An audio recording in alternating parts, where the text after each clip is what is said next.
Up until I was about 20 years old, I don't think I had ever eaten refried beans made from scratch. It was always canned. You know, this. It was an easy staple for cheap meals during college, but sure enough, homemade refried beans taste much better. They're easy to make and very cost effective as well. Let's eat refried beans. All you need is a couple cans of beans, an onion, and a pan with some oil or lard. I strongly recommend using a good lard for the best flavor.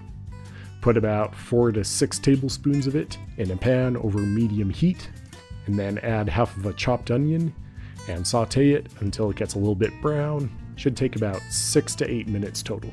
Stir it every minute or so, then add the beans with their liquid, turn up the heat just a little, get it all hot, and then smash the beans. You can use the back of a wooden spoon, or if you have a potato masher, that's perfect for this.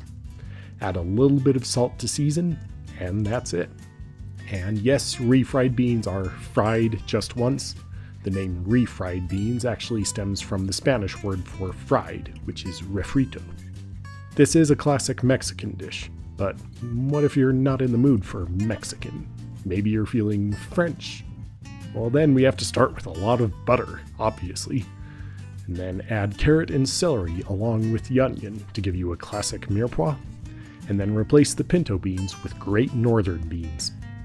Bon appetit for French-style refried beans. Maybe Italian is more your thing. Saute the onions, just onions, with olive oil, add a little tomato paste, and finish with butter beans. By the way, butter beans are actually just baby lima beans. Sprinkle Parmesan cheese on top. Here's another one. Go back to the original onion with lard, and then add some chopped bacon, and using navy beans, a few spoonfuls of barbecue sauce. This gives you a refried take on the classic pork and beans. Or take a trip down south to Cajun country. Saute onion with celery and bell pepper, add some andouille sausage, red kidney beans. Finish with cayenne pepper for kick. All of these made from the same formula. Fat plus veggies plus beans. Smash and season. Make refried beans your own. What combination can you come up with? By the way, all of the beans that I showed in these recipes, except for the butter beans, are actually all the same species. Pinto beans, kidney beans, Great Northern, and even black beans. All of these are varieties of the common bean species.